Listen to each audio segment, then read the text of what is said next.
Hello yes welcome to iDream Media. ఇవాల్టి నా guest నేను ఒక 4-5 ఇయర్స్ బ్యాక్ తన్ని ఇంటర్వ్యూ చేశాను. తర్వాత మళ్ళీ కలవలేదు, మేము ఫోన్లో టచ్లో ఉన్నా కానీ మళ్ళీ ఇవాళ తర్వాత 5 ఇయర్స్ తర్వాత మళ్ళీ తన్ని ఇంటర్వ్యూ చేయబోతున్నాను. గాయత్రి గుప్తా. మీ అందరికీ పెద్ద ఇంట్రడక్షన్ అవసరం లేదు, తన గురించి అందరికీ తెలుసు. షీఈ్ అన్ యాక్ట్రెస్ అండ్ చాలా ఇంటర్వ్యూస్లో కూడా మీరు చూసుంటారు. అండ్ మోస్ట్లీ నా ఇంటర్వ్యూతోనే ఫస్ట్ చాలామంది చూసుంటారు. సో లేట్ చేయకుండా మన గెస్ట్ ఇంటర్వ్యూ వెల్కమ్ చెప్పేద్దాం. Sorry. Hi hi Harshini. Gayatri, I know your condition, అందుకే ఎలా ఉన్నావు బాగున్నావు అని అడగలేను. But still I'm asking you, apart from అదే హెల్త్ ఇష్యూ కాకుండా otherwise everything is okay? Great. So నేను ఇంట్రడక్షన్ చెప్పినట్టు 5 ఇయర్స్ బ్యాక్ మనం ఫస్ట్ ఇంటర్వ్యూ చేసింది. 6 అనుకుంటాం. 6 years. It's almost 6 years. That was your first interview? అంటే వైరల్ అయిన ఫస్ట్ ఇంటర్వ్యూ. దట్స్ అంటే ఒక ఫిదా మూవీ యాక్ట్రెస్గా కొంచెం తెలవడం స్టార్ట్ అయింది. బట్ ఇంటర్వ్యూస్ నాతో లెవెల్, అంటే యాక్ట్రెస్ కంటే కూడా ఇంటర్వ్యూ వెంట్ వెల్. అంటే అందరూ తర్వాత అంటే మనం చేసిన ఇంటర్వ్యూకిలో ఒక ప్లస్ ఒక మైనస్ ఉన్నాయి. ప్లస్ ఏంటి అంటే అప్పటిదాకా అంత ఓపెన్గా ఎవరు మాట్లాడలేరు, ఏ యాక్ట్రెస్ మాట్లాడలేదు. ఉన్నది ఉన్నట్టుగా ఖచ్చితంగా కుండబద్దలు కొట్టినట్టు ఎవరు చెప్పలేదు. ఫస్ట్ గాయత్రి గుప్తా చెప్పింది. ఇంటర్వ్యూ రిలీజ్ అయిన వెంటనే అందరూ ఏమన్నారంటే ఏంటి ఈ అమ్మాయి ఇట్లా మాట్లాడింది అని. కొంతకాలం పోయిన తర్వాత అమ్మాయి మాట్లాడింది నిజమే కదా అన్నారు. ఇప్పుడు ఫస్ట్లో ఒకప్పుడు గాయత్రి మాట్లాడినట్టు ఇప్పుడు ఎవరైనా మాట్లాడితే ఎవరు పట్టించుకొని కూడా పట్టించుకోవట్లేదని. అంటే మీ తర్వాత చాలామంది వచ్చారు, చాలామంది మాట్లాడుతున్నారు. బట్ ఫస్ట్ వాయిస్ రేస్ చేసింది మాత్రం సిచ్యువేషన్స్ ఎలా ఉన్నది అనేది మాత్రం మీరే. అండ్ దానికి సెకండ్ నెగటివ్ సైడ్ తీసుకుంటే మీరు ఎంత ఫేస్ చేయాలో అంత ఫేస్ చేస్తారు. Everything comes with repercussions. Like ప్రతిదానికి రిపర్కషన్స్ ఉంటాయి. అందరూ పబ్లిసిటీ అది ఇది అన్నారు. బట్ పబ్లిసిటీ కంటే అక్కడ నాకు జరిగింది నష్టమే ఎక్కువ. అంటే అన్నిటికీ పాజిటివ్ ప్రోస్ అండ్ కాన్స్ ఎలా ఉంటాయో, అంటే నేను ఏం ఆలోచించుకొని చేశానో అని తెలియదు కానీ I just wanted to be real. And there is so much shit that I had to address. నాకు చెప్పాలి, కొన్ని తెలియాల్సిన విషయాలు, అడ్రస్ చేయాల్సిన విషయాలు చాలా ఉన్నాయి, అమ్మాయిలకు తెలియాల్సినవి. సో అలా అని ఇంపార్టెంట్ అనిపించింది. So I spoke my heart out, not to ఏం ప్లాన్ ఆఫ్ యాక్షన్ ఏం బ్రెయిన్లో లేకుండే. Just whatever I was there I put it outside without inhibition, fear. What did you face interview తర్వాత? Interview తర్వాత అసలు మీరు ఫిదా తర్వాత ఇప్పుడు మళ్ళీ మొన్న దయా, అసలు ఇంకో సినిమా చెప్పండి నాది, పెద్ద సినిమా, ఎనీ కమర్షియల్ సినిమా ఏం లేవు. అంటే అవుట్ రైట్గా చాలామంది బ్యాన్ చేసేసారు, కట్ చేసేసారు. బట్ ఇప్పుడు ఒక ఫస్ట్ జనరేషన్ ఆఫ్ పీపుల్ మాట్లాడకపోతే, ఒక జనరేషన్ ఆఫ్ యాక్ట్రెసెస్ మాట్లాడకపోతే నెక్స్ట్ జనరేషన్ వాళ్ళకి క్లీన్ రోడ్ ఉండదు. ఇప్పుడు మనం ఒక రోడ్ క్లియర్ చేయాలి అంటే చెత్త ఉందనుకోండి, ఫస్ట్ నడిచే వాళ్ళు క్లియర్ చేయాల్సి వస్తుంది దారి. వాళ్ళకి దెబ్బలు తగులుతాయి, అన్నీ ఉంటాయి రిపర్కషన్స్. క్లీన్ అయిన తర్వాత వేరే వాళ్ళకి ఈజీ అయిపోతుంది. So I think I'm that person who tried doing that. And దీన్ని బ్రేకింగ్ జనరేషనల్ ట్రామా అంటారు. బ్రేకింగ్ జనరేషనల్ ట్రామా అయిన సొసైటీ ఫర్ వర్కింగ్ ఉమెన్కి నేను ఒక లీడ్ తీసుకున్నానే అర్థమైంది. తర్వాత నేను ఏం చేసినా అని ఆలోచిస్తే this is what I did, which I'm proud of. అంటే దెబ్బలు తగిలినా, మాటలు పడ్డా, కెరియర్ లాస్ అయినా, ఫైనాన్షియల్గా బ్రేక్ అయిపోయినా, అంటే సప్పుడు దాకా మూసుకొని ఉండి వచ్చినాయి చేసుకుంటూ పోతే అది వేరే ఉంటుంది. బట్ నేను సోషల్లీ రెస్పాన్సిబుల్ ఆలోచించిన కాబట్టి మాట్లాడినా, దాని రిపర్కషన్సే నన్ను దూరం చేసేస్తారు అందరూ. జరిగింది అది. But yeah, the price I paid for next generations breaking the trauma cycle is what I believe. So ఇప్పుడు ఎలా ఉంది? అప్పుడు ఇమీడియట్గా ఆఫర్స్ ఇచ్చి క్యాన్సిల్ చేసిన వాళ్ళు ఇప్పుడు అలాగే ఉంది. చాలా rarely people work with me. అంటే ఇండిపెండెంట్గా ఇప్పుడు కొత్త వాళ్ళు వస్తున్నారు. ఇప్పుడు ఇండస్ట్రీకి కొత్త టెక్నీషియన్స్, యాక్టర్స్, వీళ్ళందరూ they are excited to work and వాళ్ళు అలా వస్తున్నాయి. కానీ కమర్షియల్ సినిమాలు పెద్దవి అయితే అప్పుడు కాస్ట్ చేసుకొని, అంటే ఓన్లీ ఇదే రీజన్ తను బయటికి వెళ్ళి ఏదైనా అడ్రస్ చేస్తుంది, చెప్పుద్ది, ఎందుకు వచ్చిన లొల్లిమతో అని కాస్ట్ చేసుకొని తీసేసినవి ఉన్నాయా? యా, చాలా ఉన్నాయి. Okay, coming to the health situation, నేను మెయిన్లీ ఇంటర్వ్యూ అడిగిన రీజన్ కూడా అదే. నేను ఒక వీడియో చూశాను, మా వాళ్ళే ఐ డ్రీమ్ వాళ్ళే ఒక వాయిస్ ఓవర్తో పెట్టారు గాయత్రి గుప్తాకి హెల్త్ బాగాలేదు అని. అదే నేను అడిగాను, బట్ నేను ఎక్కువ డీటెయిల్స్ అడగలేదు ఫోన్లో. ఇంటర్వ్యూ స్టార్ట్ అయ్యే ముందు కూడా అడగలేదు అసలు ప్రాబ్లం ఏంటి అని. ఒక్కసారి ఆడియన్స్ అందరికీ అలాగే నాకు కూడా అసలు ఏంటి హెల్త్ ప్రాబ్లం ఏంటి? యాంక్లోజింగ్ స్పాండిలైటిస్ అంటే ఫస్ట్ ఆటో ఇమ్యూనిటీ. అంటే నాకు 15 years నుంచి, అంటే నా కెరీర్ స్టార్ట్ అయింది 2008లో స్టార్ట్ అయ్యా. 2008 రైట్ ద ఫస్ట్ జాబ్ వెళ్ళి సాక్షిలో ఇలా అడుగు పెట్టాను. నెక్స్ట్ డే బెడ్ రిడన్ అయిపోయినా నేను. నాకు అర్థం కాలేదు ఎందుకు ఇలా అయింది. ఆయుర్వేద ట్రీట్మెంట్స్ చేసి అప్పటికప్పుడు మసాజెస్ త్రూ అవన్నీ కొంచెం రిలీఫ్ వచ్చింది, కానీ I don't know exactly the reason. దాని తర్వాత నెక్స్ట్ ఇంకా బ్యాక్ టు బ్యాక్ నాకు ఫోర్స్ఫుల్గా పెళ్లి జరిగిపోయింది. ఇష్టం లేని పెళ్ళిలో అక్కడ నెగిటివ్, చాలా చాలా నెగిటివ్ సిచ్యువేషన్స్ ఫేస్ చేసా. ఒక 2 years I was in a horrific situation of marriage. దాని తర్వాత బయటికి వచ్చి మళ్ళీ ట్రై చేస్తున్నా. బట్ ఆల్ దీస్ ఇయర్స్ ఏంటంటే I've lived only on painkillers. నా లాస్ట్ 15 years నుంచి if I'm going, I'm working, I'm on painkillers. There is no single day that I'm not on painkillers. And అవి వేరే parts కూడా effect అవుతున్నాయి బాడీలో. అంటే హాస్పిటల్స్కి వెళ్తున్నా, డాక్టర్ ఏమవుతుంది నాకు అర్థం కావట్లేదు, బట్ కదలడానికి రావట్లేదు, లోవర్ బ్యాక్లో పెయిన్ వస్తుంది అని. I always been going to hospitals. Only 5 years back diagnose చేశారు కి నీకు ఆటో ఇమ్యూన్ ఇష్యూ ఉంది, అది నీ బోన్స్ మీద ఎఫెక్ట్ అవుతుంది. So this condition is called ankylosing spondylitis or rheumatoid arthritis. ఈ 2 పేర్లు ఉంటాయి అన్నమాట. సో ఈ 2 దానికి ఆటో ఇమ్యూన్ అనే కండిషన్ ఉంది. సో నీ ఇమ్యూన్ సిస్టమ్ నీ బోన్స్ క్యాన్సర్ సెల్ అని మిస్ఇంటర్ప్రిట్ చేసుకొని నీ బోన్స్ని అటాక్ చేస్తుంది. So the main reason your health is spoiling because నీ ఇమ్యూన్ సిస్టమే నేను అటాక్ చేస్తుంది. అసలు ఇమ్యూన్ సిస్టమ్ మన మీద అటాక్ చేయడం ఏంటి నాకు అర్థం కాలేదు. అసలు అలా ఎందుకు వస్తుంది అంటే రీజన్స్ తెలీదు అని no doctor gave me. So last year అంటే 5 years నుంచి ఒక స్పైనల్ కార్డ్లో డిస్క్లు ఉంటాయి కదా, లోపల జెల్ ఉంటుంది డిస్క్ సపోర్ట్ చేయడానికి. ఆ జెల్ హార్డన్ అయిపోతుంది. ఆ జెల్ హార్డన్ అయిపోయి సపోర్ట్ లేక కింద బోన్ పై బోన్కి ఎక్స్ట్రా బోన్ ఫామ్ అయ్యి ఇలా ఒక్కొక్కటి అతుక్కుపోతున్నాయి. అలా ఇప్పుడు 5 bones అతుక్కున్నాయి అన్నమాట. సో ఇంకా ఇప్పుడు నెక్ మీద ఎఫెక్ట్ అవుతుంది. ఇప్పుడు నా నెక్ మూమెంట్స్ కూడా రిస్ట్రిక్టెడ్, ఇంతకన్నా ఎక్కువ తిరగదు. సో అట్లా మొత్తం బోన్స్ అన్నీ ఫ్యూజ్ అయిపోయి కార్డియాక్ అరెస్ట్ అయిపోతుంది. This is the final condition. ఇంకొక 2 years max is what I can try. Okay. So ఇప్పుడు లాస్ట్ ఇయర్ నేను ఒక ఆయుర్వేద ప్లేస్కి వెళ్ళాను. అక్కడ ఒక 1 month ఉన్నా. అంటే ఇట్స్ ఈ medical university which also has an ashram where you can stay there. ఒక రూమ్ తీసుకొని అక్కడ ఉండి ఒక డిఫరెంట్ ట్రీట్మెంట్స్ ఎక్స్పెరిమెంట్ చేస్తారు మన మీద. అలా panchakarma is one thing which help me ఎక్స్పోనెన్షియల్గా. నాకు అంటే చాలా రిలీఫ్ వచ్చింది. అంటే చాలా painful process I went through, but I could feel the relief. అంటే మూమెంట్స్ పెరిగినాయి బాడీలో, కొంచెం యాక్టివ్ అయినా. సో అర్థమైంది ఏంటి అంటే నాకు ఒక సొల్యూషన్. అంటే ఫస్ట్ టైం హోప్ కనిపించింది. 15 yearsలో నేను everyday pain through, like you Wake up to pain, you sleep with pain. It's not easy. నాకు నిద్ర సరిగా పట్టదు, అంటే పడుకోవడం కూడా ఐ హెవ్ బికమ్ సో ఇన్సోమ్నియాక్. అంటే నిద్ర ఉండదు నాకు హార్డ్లీ. ఒక 2-3 hours మొత్తం రాత్రి ఒక 2-3 hours నిద్ర పడుతుంది బికాస్ ఆఫ్ ద పెయిన్. ఆ పెయిన్ కిల్లర్స్ వేసుకొని కూడా I'm so vexed up. The good thing is నేను డర్టీ ఫుడ్ తినా, అంటే జంక్ ఫుడ్ తినాను. చిన్నప్పటి నుంచి ఇంట్లో ఆయుర్వేదిక్ లైఫ్ స్టైల్ ఉండే కాబట్టి చాలా జాగ్రత్తగానే తింటా. దానివల్లనే అట్లీస్ట్ నేను డీటాక్స్ ఇవన్నీ చేసుకుంటుంటా. దానివల్ల at least I'm balancing the side effects మెడిసిన్స్ది. ఒక లాస్ట్ 2 years నుంచి బయోలాజిక్స్ అని ఒక ఇంజెక్షన్ తీసుకుంటున్నా. ఆ ఇంజెక్షన్ ఏంటంటే మంత్లీ 1 or 2 అవుతుంటాయి. అది ఇమ్యూనో సప్రెసెంట్, అంటే ఇమ్యూన్ సిస్టమ్ నన్ను అటాక్ చేయకుండా ఇమ్యూన్ సిస్టమ్ని కంట్రోల్ చేయడానికి ఇంజెక్షన్ అనమాట. బట్ అది కూడా ఇమ్యూన్ సిస్టమ్ని కొలాప్స్ చేసేస్తుంది. ఇప్పుడు నన్ను అటాక్ చేయొద్దు నా ఇమ్యూన్ సిస్టమ్, కానీ నా బాడీకి ఇమ్యూన్ సిస్టమ్ అవసరం. ఇప్పుడు ఆ నొప్పి తెలియకుండా ఉండడానికి ఇమ్యూన్ని కంట్రోల్ చేయాల్సి వస్తుంది. దానివల్ల ఇప్పుడు దెబ్బలు తగిలినా వేరే ఏమన్నా అయినా కూడా రికవరీ టైం స్లో అవుతుంది అనమాట. సో ఇది లాంగ్ టర్మ్ సొల్యూషన్ కాదు. ఇది ఓన్లీ ప్రస్తుతం బెడ్ రిడన్ అవ్వకుండా వెళ్ళి పని చేసుకోగలిగే అంత ఎనర్జీ మెయింటైన్ చేయడానికి. సో సొల్యూషన్ అయితే నాకు ఆయుర్వేదంలోనే కనిపించింది. అది కూడా వాళ్ళు ఏమన్నారంటే ఒక 6 months వచ్చి కంప్లీట్గా నువ్వు ఇక్కడ, అంటే ఆ 1 month లాస్ట్ ఇయర్ ఉన్నది కూడా ఏంటంటే పొద్దున 5 o'clock నుంచి స్కెడ్యూల్ స్టార్ట్ అయితే ఈవినింగ్ 6 o'clock దాకా back to back treatments, yoga, pranayama ఇవన్నీ చేపిస్తారనమాట. మళ్ళీ ఫుడ్ కూడా వాళ్ళు అక్కడ డైటీషియన్స్ ఉంటారు, వాళ్ళందరూ చూసుకొని ప్రతిదీ నీ బ్రీద్ ఎంత ఉంది, నీ హార్ట్ బీట్ ఎంత ఉంది, ఏ టైంకి షిఫ్ట్కి వెళ్ళావు, ఎన్నిసార్లు వెళ్ళావు, అన్నీ చెక్ చేస్తారు. ఎవ్రీథింగ్ ఎవ్రీడే నోట్ చేసి ఎవ్రీడే ఒక డిఫరెంట్ ఎక్స్పెరిమెంట్ చేస్తూ అలా 1 month చేస్తే నాకు సొల్యూషన్ వచ్చిందన్నమాట. అంటే I figured out that solution possible. అక్కడ ఒక బ్రీదింగ్ ఎక్సర్సైజ్ చేసేసరికి ఐ స్టార్టెడ్ క్రైయింగ్. లైక్ కంటిన్యూస్గా 3 days ఏడ్ చేస్తున్నా. అంటే వేరే వాళ్ళ ముందర ఏడ్చే అలవాట్లేదు నాకు అసలు. Impossible that I can cry in front of people.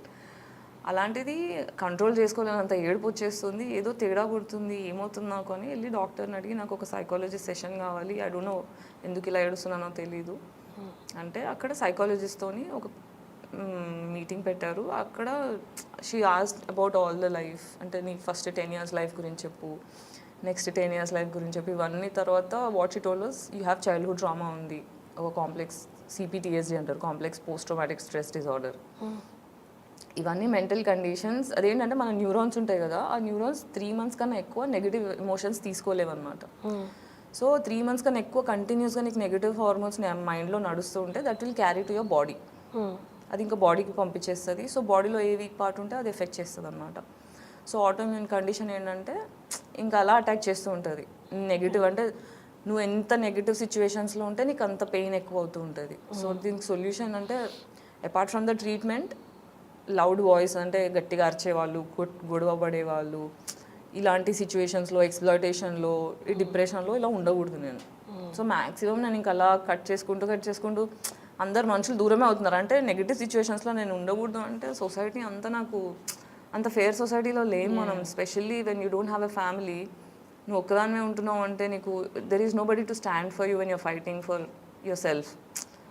అంటే అంత ఫేర్ ఐడల్ సొసైటీ ఉండుంటే అది వేరు. అంటే మనం ఎవ్రీడే బేసిస్లో ఇప్పుడు మనం ఫెమినిజం టాపిక్ తీసుకున్నా, ఎందుకు వచ్చింది ఫెమినిజం అంటే there is no fair society for women. ఎంత మాట్లాడినా ఇప్పుడు మొగోళ్ళకి ప్రాబ్లమ్స్ ఉన్నాయి లేవని నేను అనట్లే, కానీ ఒక ఆడపిల్లగా బయటకు వస్తే నాకు బేసిక్ సేఫ్టీ ఉండదు. ఒక అబ్బాయికి వచ్చే రిసోర్సెస్, అమ్మాయికి వచ్చే రిసోర్సెస్ వేరేలా ఉంటాయి. So very levels of misogyny everyday బేసిస్లో హ్యాండిల్ చేయాలి, ఎవ్రీడే సెక్సిజం హ్యాండిల్ చేయాలి. There are so many layers మనకు కనిపించవు ఎక్స్పీరియన్స్ అయితే తప్ప. You don't know what shit you're going through. ఇంకొకటి ఏంటంటే నాకు ఎలాగోలా వేయడం నాకు నచ్చదు. పద్ధతిగా బతకాలి, ఒక కాన్షియన్స్ అనేది ఒకటి ఉంటుంది. మనం అద్దంలో చూసుకున్నప్పుడు నేను గర్వంగా ఫీల్ అవ్వాలి, కానీ ఎందుకు ఇలా చేశాను అన్న ఫీలింగ్ నాకు ఉండకూడదు. ఇలాంటి కొన్ని మొండి థింగ్స్ అవి చిన్నప్పటి నుంచి తగిలిన దెబ్బలకి అలా తయారైపోయా. సో ఎలాగోలా డబ్బులు సంపాదించాలన్న కోరిక లేదు, ధర్మంగా సంపాదించాలి, వచ్చిన పని చేసి సంపాదించాలి, ఇలా ఉండే. దీంట్లో అపార్ట్ ఫ్రమ్ దిస్ నీకు హెల్త్ ఒకటి, ఇంకా నాకు వేరే శత్రు అవసరం లేదు, బాడీలోనే ఒకటి ఇచ్చేస్తుంటుంది. అండ్ ఐ డోంట్ నో ఎందుకు ఇలా వచ్చింది, నేను తెలీదు. సో ఒక చైల్డ్హుడ్ ట్రామా అంటే నీకు ఒక పర్సన్గా మనం పెద్దగా డెవలప్ అవ్వడానికి మన బేసిక్ రూట్స్ మన మదర్ ఫాదర్. అక్కడ ఈక్వేషన్ దెబ్బతినింది అంటే నీకు ప్రపంచంతో ఎలా డీల్ చేయాలో తెలీదు. మనకు సైకాలజీ అనే సబ్జెక్టు స్కూల్లో కూడా లేదు, సోషల్ టూల్స్ లేవు. మళ్ళీ ఒక sexual trauma is one of the biggest impact I have on my health. అంటే నీకు ఎవరు సేఫ్, అంటే ఇంట్లో ఫాదరే సేఫ్ కానప్పుడు అంటే నీకు safe equation from a man తెలీదు. మా ఇంట్లో మొత్తం 5 ఆడపిల్లలం, మమ్మీ డాడీ ఒక్కరే మేల్ ఫిగర్ మా ఇంట్లో. తను కూడా బాగా అబ్యూజివ్, లైక్ చాలా చాలా విధాలుగా అబ్యూజ్ చేశారు. ఇప్పుడు అంత అబ్యూజివ్ బేసిక్ మ్యాన్ ఈక్వేషన్ అలా చూసినప్పుడు ఎనీథింగ్ లెస్ దెన్, అంటే మా నాన్న కన్నా కొంచెం బెటర్ ఉన్నా కూడా మంచోళ్ళే అన్న ఫీలింగ్ ఉంటుంది. బట్ వాళ్ళు సేఫ్ అంటే కాదు. 100% నెగిటివ్ చూసిన తర్వాత 98, 97, 80 ఇవన్నీ కూడా బెటర్ ఏమో అనే అనిపిస్తుంది. మనకేంటి 1 to 100 గుడ్ అనేది తెలియనప్పుడు యూ జస్ట్ అన్లర్న్. మనకి ఓకే ఇది సేఫ్ కాదు, ఇది సేఫ్ కాదని కలిసిన ప్రతి ఒక్కరూ ఒక్కొక్క వెరైటీ ఆఫ్ నెగిటివ్ చూపిస్తుంటారు. So how do I understand, నువ్వు ఎందుకు ఊకే ప్రతిసారి డిప్రెస్డ్ ఉంటావు అంటే నాకు తెలీదు సేఫ్ పీపుల్ ఎవరు. I don't know how to choose safe people. Now how will I know? Last 6 months before therapy వెళ్తే కానీ I understood how to put boundaries, ఎలా ఉండాలి, ఎలాంటి మనుషుల్ని ఎంటర్టైన్ చేయాలి, ఇవన్నీ కట్ చేయాలి. Is in touch with you no me father? No I cannot. మీరు అంటే 5 members అన్నారు కదా, మీరు పెద్ద, మీరు అందరికన్నా పెద్ద. సో మీకు అదంతా ఫేస్ చేయాల్సి వచ్చింది. ఇంట్లో చెప్పినప్పుడు కూడా ఎవరు నమ్మలేదు, పట్టించుకోలేదు. ఏదో చెప్తుంది, ఎప్పుడు లేజీ. అంటే ఇప్పుడు మనకి ఇప్పుడు ప్రస్తుతం లతార్జీ అని, బ్రెయిన్ ఫాగ్ అని టర్మ్స్ చెప్తున్నారు, కానీ ఒకప్పుడు లేజీనెస్ అనేవాళ్ళు. ఏమన్నా ఉంటే లేజీ ఉంది అంతే, పని చేయడం ఇష్టం లేదు, ఇంట్రెస్ట్ లేదు. అంటే నా వర్కాలిక్ పర్సన్, ఇంత పెయిన్లో కూడా నేను మస్తు పని చేస్తా. అంటే లేజీ అన్న ఒక ఫోమో నింపేస్తారు. లేజీ అని నాకు తెలుసు, నేను లేజీ కాదు. మీ మదర్ అన్నారా లేజీ అని? అందరూ చదవట్లేదు. నాకు డిస్లెక్సియా ఉంది. డిస్లెక్సియాకి నేను బుక్స్ చదివితే రాదు, ఎక్కదు. అంటే నేను చిన్నగా ఉన్నప్పుడు డిస్లెక్సియా అనే టర్మే లేదు.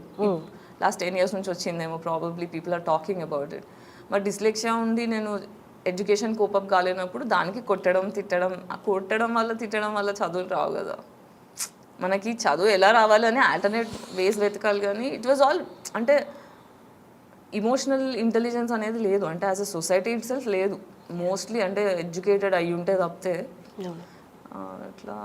సో ఇమోషనలీ డమ్ పేరెంట్స్ ఉన్నప్పుడు నేను వాళ్ళ దగ్గర నుంచి ఏం ఎక్స్పెక్ట్ చేయాలో కూడా నాకు తెలియదు. ఇప్పుడు మదర్ టచ్లో ఉన్నారా? మంచిగా she knows all the condition that you going. మా ఇంట్లో మా సిస్టర్స్ అందరికీ కూడా ఉంది, కాకపోతే ఏంటంటే వాళ్ళకి ఇప్పుడిప్పుడు స్టార్ట్ అయింది ఇదంతా. మా అందరికీ చైల్డ్హుడ్ ట్రామా ఉంది, బట్ ఫస్ట్ డాటర్ మీద ఎక్కువ ఎఫెక్ట్ అవుతుంది. ఏ కన్జర్వేటివ్ ఫ్యామిలీలో అయినా మీరు చూసుకుంటే ట్రామా ఇన్ ద సెన్స్ ఈ mentally did they also face. అంటే వీళ్ళందరికీ కూడా, మా చెల్లెలందరికీ కూడా యాంక్లోజింగ్ స్పాండిలైటిస్ స్టార్టింగ్ స్టేజ్లో ఉంది. నాకేంటి లేట్ డయాగ్నోస్ అయింది, నాకు ఫస్టే వచ్చింది. అప్పుడు అసలు ఆటోమ్యూనిటీ అనే డిస్కషనే లేదు సొసైటీలో. లాస్ట్ 10 years నుంచే డిస్కషన్లోకి వచ్చింది. సో మిలీనియల్స్ అనే first generation for this disease. అంటే రాబోయే నెక్స్ట్ 10 yearsలో ఇది చాలా క్యాజువల్ అయిపోతుంది. ఇప్పుడు క్యాన్సర్ నార్మల్గా ఇలా మాట్లాడుతున్నాం, డయాబెటీస్ నార్మల్గా ఇలా మాట్లాడుతున్నాం. నెక్స్ట్ 10 yearsలో ఆటోమ్యూనిటీ చాలా నార్మల్గా మాట్లాడతారు అందరూ.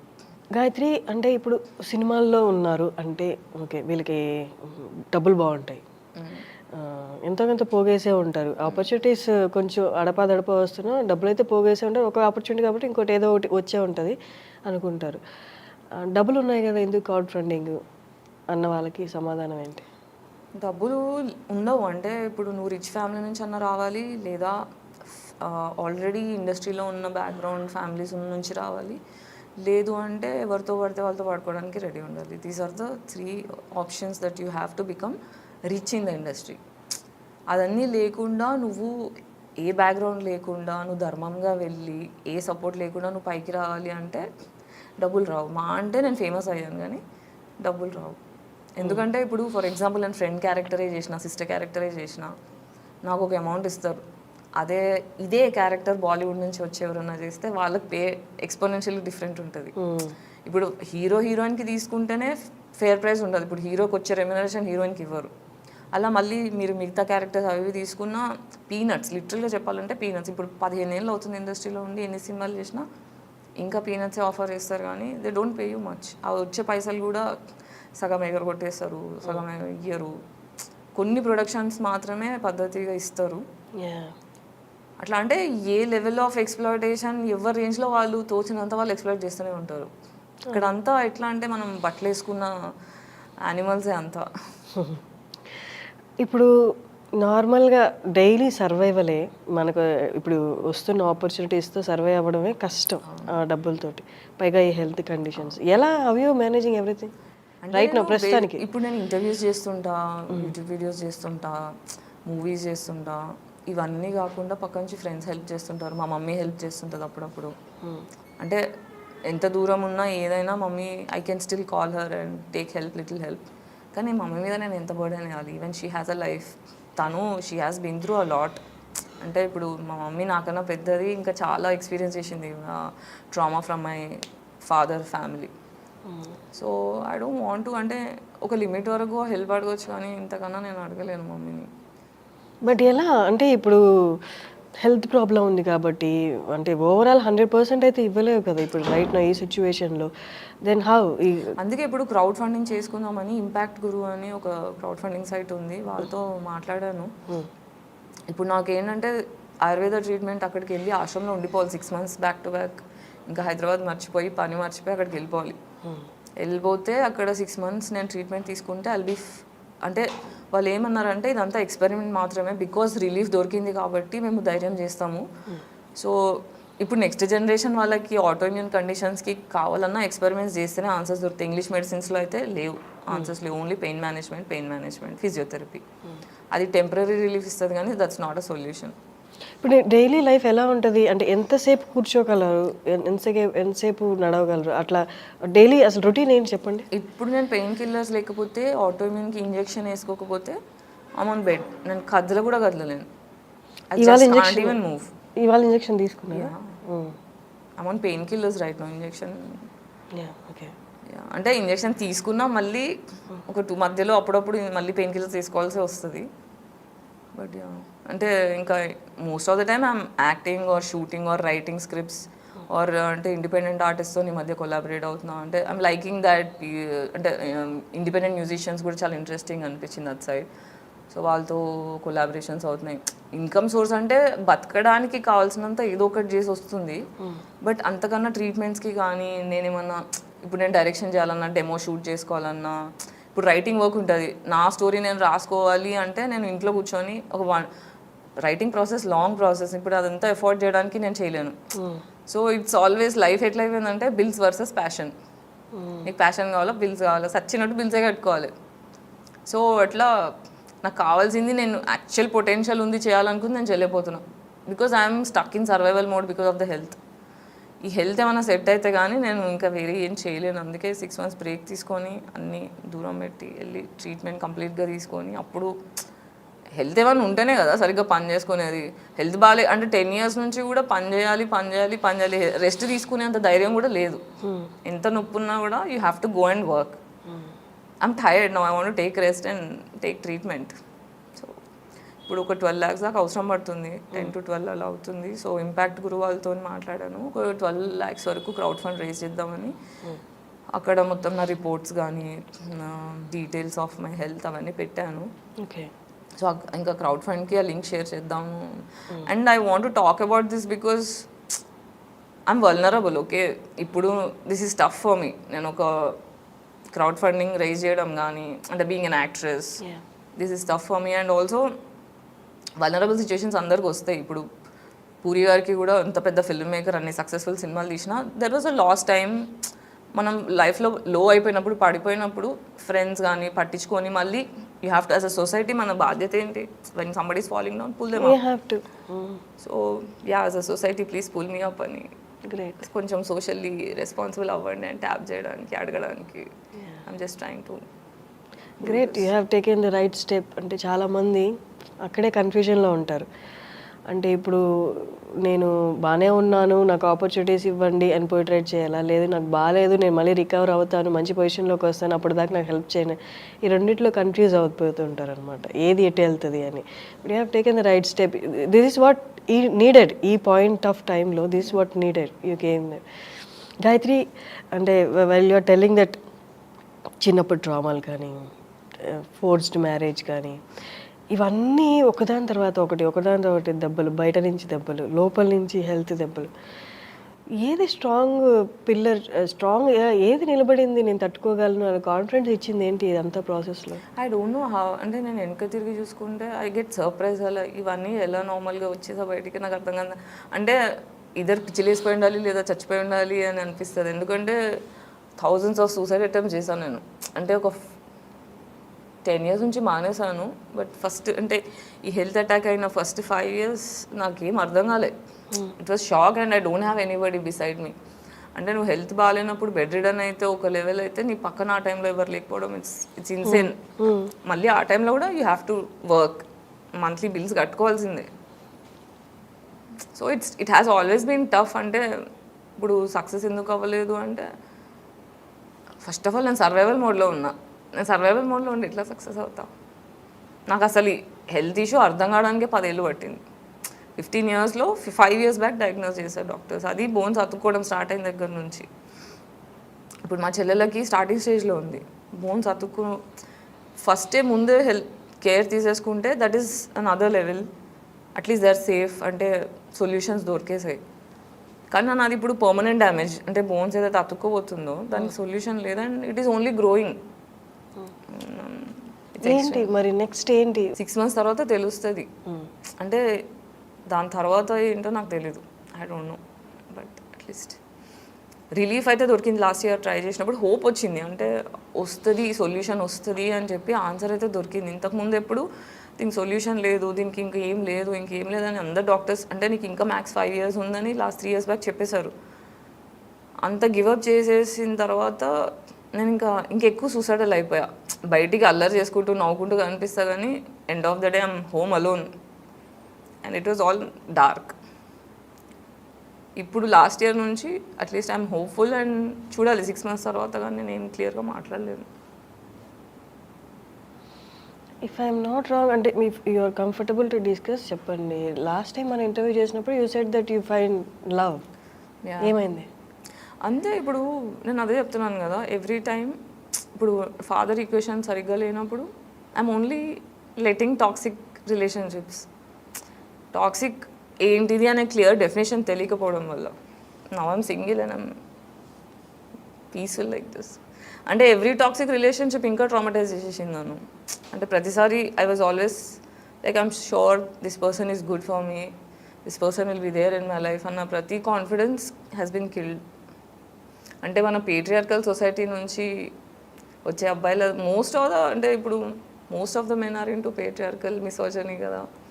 ఎలా అందులో నుంచి బయటికి ఎలా రావాలి, చాలా అంటే కొంచెం జనరేషన్స్ పడితే ఇప్పుడు చూస్తే మీరు ఎన్ని డివోర్స్లు అవుతున్నాయి, ఎన్ని బ్రేకప్లు అవుతున్నాయి. 2023 is the most happened breakups on the planet. అమ్మాయిలంతా మిసోజనీ నుంచి బయటికి వచ్చి ఫస్ట్ టైం మాట్లాడుతున్నారు, వాళ్ళ కోసం వాళ్ళు నిల్చుంటున్నారు, థెరపీ హెల్ప్ చేస్తుంది అట్లా. సో యా, మనకి టాక్సిక్ ఏంటి, ఏది దూరం పెట్టాలి అని క్లారిటీ వచ్చేదాకా కూడా you will entertain toxicity in life. Film people ఎవరైనా ముందుకు వచ్చారా?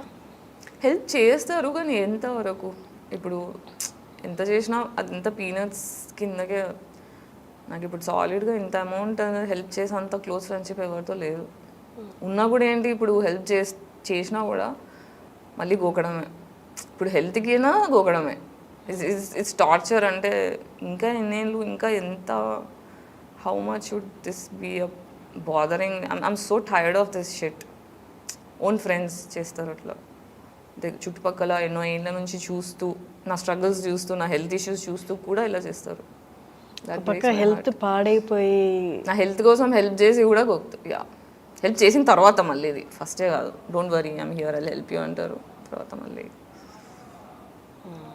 గిల్ట్ ఫీలింగ్ వస్తుంది. ఎందుకు ఇలా. ఇప్పుడు నేను క్రౌడ్ ఫండింగ్ చేసుకోవడానికి కూడా అదే రీజన్. నాకు చుట్టుపక్కల ఇంకా సెల్ఫ్ రెస్పెక్ట్ పక్కన పెట్టి ఏమైనా చేస్తే నాకు one person is enough to help all this thing, but I don't want to do that way. అట్లాంటి డబ్బులతో నేను హెల్త్ రిపేర్ చేసుకోదలుచుకోలేదు. ఐ డోంట్ మైండ్ డయింగ్, ఇలా చచ్చిపోయినా నాకు పర్లేదు, but wrong ways of money నాకు వద్దు. మీ సిస్టర్ ఒక డైరెక్టర్ కదా, ఒక సిస్టర్, తనకి కూడా ఎక్స్ట్రీమ్గానే ఉంది pain. She is also going through. She is in US right? లేదు ఇక్కడ ఉన్నారు. బట్ మేము మాట్లాడుకోము. ఎందుకని సిబ్లింగ్స్ అంటే you all been through this trauma phase అయితే మీ అందరు అక్క చెల్లెలు అందరూ కలిసి. ఇప్పుడు పేరెంటింగ్ ఎలా ఉంటుందంటే, పేరెంట్సే ఏదైనా అంటే ఫస్ట్ 10 years మన పర్సనాలిటీస్ డిసైడ్ చేసేది. ప్రతి ఒక్కరూ సర్వైవల్ మోడ్లో, డిఫెన్స్ మోడ్లో ఉంటే ప్రేమలు ఎలాగో నేర్పించలేదు. My parents utterly failed in teaching love. అందరూ కాంపిటీషన్ మోడ్లో, డిఫెన్స్ మోడ్లో ఉన్నప్పుడు యూ కాంట్ ఫైండ్. ఇప్పుడు అంటే మొన్న మా 4th sister ఆఫ్టర్ 10 years యూఎస్లో ఆర్మీలో చేస్తుంది. ఇండియాకి 10 years తర్వాత వచ్చింది last December. She came to me and we spoke first time ఇమోషనల్గా ఓపెన్ అప్ అయ్యి. చిన్నప్పుడు సర్వైవల్ మోడ్లో ఉండి ఏం చేస్తున్నామో అర్థం కాని సిచ్యువేషన్స్లో maybe I hurt you and I'm sorry, I'm here for you, నీకేమైనా ఉంటే కాల్ మీ అని ఫస్ట్ టైం మాట్లాడడం. అంటే ఫస్ట్ మాట్లాడుకున్నాం కానీ ఇంకా మొత్తం ఓపెన్ అప్ కూడా కాలేదు. అంటే పేరెంట్స్ ఎంత డిఫెన్స్లో పెట్టేసిండ్రు అంటే, ఒక సిస్టర్తో నేను కంఫర్టబుల్గా ఓపెన్ అప్ అయి మాట్లాడే ధైర్యం చేసే అంత కంఫర్ట్ జోన్ కూడా ఇవ్వలేదు. ఎవరికి వాళ్ళు సర్వైవల్ మోడ్లో అక్కడిక్కడ స్కాటర్ అయిపోయింది ఫ్యామిలీ మొత్తం 15 years బ్యాక్. గాయత్రి, మీరు అన్నారు కదా, now you are staying alone, you are being alone, but it's always optional కదా అలోన్ అంటే ఒంటరిగా ఉండడం అనేది. యూ చూస్ దట్ అంటే because every time I'm having people around me it is toxic. ఎందుకని అంటే ఇప్పుడు ఓకే, మనకి చిన్నప్పుడు ఒక డ్రామా ఉంది, దానివల్ల ఒక కుకూన్ లాంటి దాంట్లో మనం ఉండిపోతాం, మన థాట్స్. అంటే పర్సనల్ కుకూన్ అవ్వడమే కాకుండా ఫ్యామిలీ నీతో లేదు, నువ్వు సింగిల్ ఉన్నావు, నీ ఫ్యామిలీతో నీకు కనెక్షన్స్ లేవు అంటే సొసైటీ నేను కంప్లీట్గా డిఫరెంట్గా ట్రీట్ చేస్తుంది. Varshini, it's completely different. Don't you feel scared? Yeah, I do. It's part of gift. ఎలా అంటే అలా అవుతుంది. నాకేం రేపేంటో నాకు తెలీదు. ఎప్పుడు లాస్ట్ 15 years నుంచి కూడా I'm like tomorrow, what is tomorrow I don't no. At least ఇప్పుడు డయాగ్నోస్ అయింది, ఓకే ఇది ఇలానా, ఓకే ఇది ఇలానా అని కొన్ని ఆన్సర్స్ వచ్చాయి. ఇప్పుడు థెరపీకి వెళ్ళిన దగ్గర నుంచి ఐఎమ్ మచ్ బెటర్. ఇప్పుడు సొసైటీ ఇవాల్వ్ అయ్యి చాలా పాజిటివ్ సొసైటీ తయారవుతుంది. వచ్చే నెక్స్ట్ జనరేషన్ వాళ్ళందరూ మెంటలీ కొంచెం సార్టెడ్ ఉన్నారు. సొసైటీ కూడా కొంచెం లిబరల్ అవుతుంది కాబట్టి ఇప్పుడు బ్రీదబుల్ ఉంది. ఒక కరోనా తర్వాత నుంచి it's all different society what I'm seeing.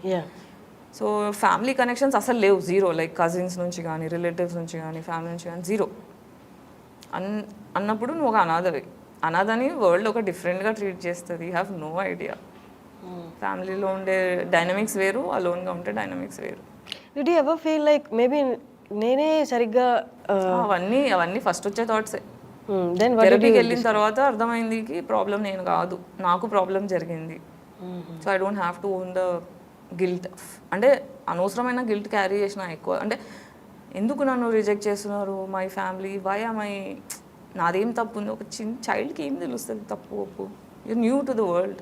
ఆ చైల్డ్ని మొత్తం తప్పు అని ఏం తప్పు అని చెప్తున్నారు వాళ్ళు మీ మీద? తప్పు అంటే అన్ని క్వశ్చన్ చేస్తాను నేను. బేసిక్గా పేట్రియార్కీని క్వశ్చన్ చేస్తాను. ఇప్పుడు ఇండస్ట్రీలో నన్ను ఎందుకు దూరం పెడుతున్నారు? Because I question and nobody likes women questioning. Simple. మిగతా నలుగురు మీ సిబ్లింగ్స్ వాళ్ళందరూ కలిసే ఉంటారా? లేదు, ఒక చెల్లి మ్యారేజ్ అయిపోయింది, ఒక చెల్లి కలిసి ఇన్ ద సెన్స్ వాళ్ళందరూ మాట్లాడుకుంటారా? I don't know. Okay, after corona చాలా సొసైటీ మారింది అన్నారు కదా. How about change in film industry? Yeah, change it is lot better. అంటే కమ్యూనికేషన్ ఈజీ అవుతుంది, టాలరెన్స్ పెరిగింది, గుడ్ పీపుల్ పెరిగిండ్రు, డార్క్ అనేది ఫేడ్ అవుట్ అవుతుంది slowly. I can literally see that. ఈ మొత్తం కేయాస్లో what is that one thing that you like most doing? Telling story, writing stories and collaboration with new people. పని చేస్తున్నంతసేపు హ్యాపీగా అనిపిస్తుంది, అదొక్కటే రిలీఫ్ లైఫ్లో. ఓకే, నా కుక్క పిల్లతో ఆడుకోవడం, పని చేసుకోవడం, అంతే. Still have hope for love in life?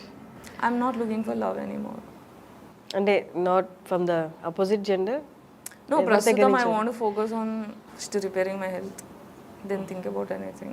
అసలు బ్రెయిన్ దీని మీద తప్ప ఇంకేం లేదు. ఒక స్టోరీ రాస్తున్నా, హాస్పిటల్స్ తిరుగుతున్నా, అంతే. సో ఆ క్రౌడ్ ఫండింగ్కి ఈ ఇంటర్వ్యూ చూసిన వాళ్ళు కూడా I whole heartedly wish they should come forward and help. అంటే నా చుట్టుపక్కల ఫ్రెండ్స్ కూడా చాలామంది అమ్మాయిలు, అంటే ఇప్పుడు మిలీనియల్ జనరేషన్ ఆఫ్ ఉమెన్ ఎలా ఉందంటే ఇండస్ట్రీలో స్పెసిఫికల్లీ ఇంట్లో నచ్చరు, ఇండస్ట్రీ వద్దు చెడిపోతాం అనే ప్రెషర్లో పెడతారు. సో యాక్ట్రెస్ అవ్వాలన్నా, ఎనీ క్రాఫ్ట్ ఫిల్మ్ ఇండస్ట్రీలో నువ్వు ఉండాలన్నా ఫ్యామిలీతో గొడవలు అయ్యే బయటికి వస్తారు. సో నువ్వు ఎంత రిచ్ బ్యాక్గ్రౌండ్ నుంచి వచ్చినా, నువ్వు ఎంత మిడిల్ క్లాస్ బ్యాక్గ్రౌండ్ నుంచి వచ్చినా, నువ్వు ఒక లైఫ్ స్టైల్ నుంచి బయటికి వచ్చినప్పుడు నువ్వు జీరో నుంచే స్టార్ట్ కావాలి. నీకు వచ్చే స్ట్రగుల్స్ ఫ్యామిలీ వాళ్ళు కన్సిడర్ చేయరు, ఎందుకంటే నేను వద్దంటే వెళ్ళావు చూసావా అని అంటారు. కాబట్టి చాలామంది అమ్మాయిలు ఇక్కడ వచ్చే రిపర్కషన్స్, ప్రాబ్లమ్స్ డిస్కస్ చేయరు. అండ్ చాలామంది అమ్మాయిలు చాలా అంటే చాలా స్ట్రగుల్ అవుతున్నారు.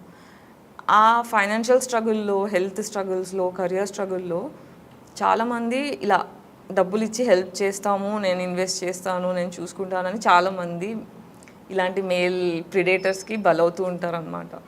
సో నా హోల్ ఈ క్రౌడ్ ఫండ్ చేయడానికి, క్రౌడ్ ఫండ్ చేస్తున్నాను పబ్లిక్గా చెప్పడానికి రీజన్ ఏంటంటే, ప్రతిసారి మనకి ఫైనాన్షియల్గా ప్రాబ్లం ఉంది, హెల్త్ ఇష్యూ ఉన్నా, ఏదైనా ఇష్యూ ఉన్నా కూడా you don't have to become victim to a man exploiting you. అంటే డబ్బుల కోసం నువ్వు ఎక్స్ప్లాయిట్ అవ్వాల్సిన రూల్ లేదు. There is other ways that you can try. So ఇది నా ప్రయత్నం మాత్రమే, అది కూడా పబ్లిక్గా ప్రయత్నం చేస్తున్నా. అంటే క్రౌడ్ ఫండింగ్ అనేది ఒక ఆప్షన్ ఉంది. సో మరీ ఎంత హెల్ప్లెస్గా ఉంటే you can go for this అని ఒక ఇన్ఫర్మేషన్ కూడా తెలియాలని అనిపించింది. Great, correct, perfect. మీరు చెప్తున్న హెల్త్ ఇష్యూ ఏదైతే ఉందో అది చాలా రేరా, లేకపోతే? అంటే ఇది ఫస్ట్ చెప్పాను కదా, this is the first generation of, అంటే millennials are the first generation for the disease. మన ఇండస్ట్రీలో తీసుకుంటే ఫస్ట్ దీని గురించి మాట్లాడింది రేణు దేశాయ్ గారు. మళ్ళీ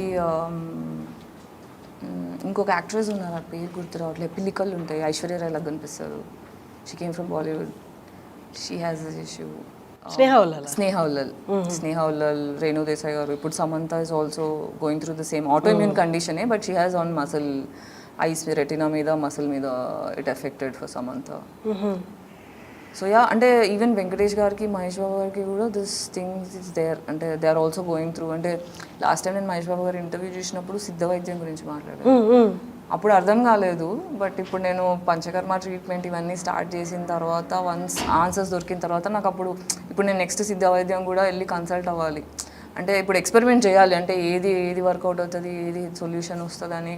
ఆల్టర్నేట్ మెడిసిన్, ఆల్టర్నేట్ ట్రీట్మెంట్స్ అనమాట. అంటే మన వెస్టర్న్ మెడిసిన్స్ కాకుండా ఇంగ్లీష్ మెడిసిన్స్ కాకుండా ఇంగ్లీష్ మెడిసిన్స్ ఏంటంటే ఇప్పుడు ఈ సిచ్యువేషన్కి అప్పటికప్పుడు కోపప్కి హెల్ప్ చేస్తుంది కానీ సొల్యూషన్ ఇంకా లేదు. సో ఇంకా ఆల్టర్నేట్ ట్రీట్మెంట్స్ వెతుకుతున్నాం అనమాట. సో అంటే సొల్యూషన్ ఇది స్పెసిఫిక్గా లేదు కానీ but keep on experimenting. But ఎక్కడైతే కొంచెం కంఫర్ట్ రిలీఫ్ కనిపిస్తుంది కాబట్టి continuing. Thank you Gayatri, thank you so much. I wish మన ఈ ఇంటర్వ్యూ నీకు ఎంతో కొంత హెల్ప్ అవుద్దని నేను మనస్ఫూర్తిగా కోరుకుంటున్నాను. Thanks a lot. హెల్త్ బాగాలేకపోయినా స్టూడియో దాకా వచ్చారు. Thanks a lot. Thank you Harshini. Yeah please Impact గురుది లింక్ కింద షేర్ చేస్తాం. Please try to donate as much as you can. It will help me. Thank you.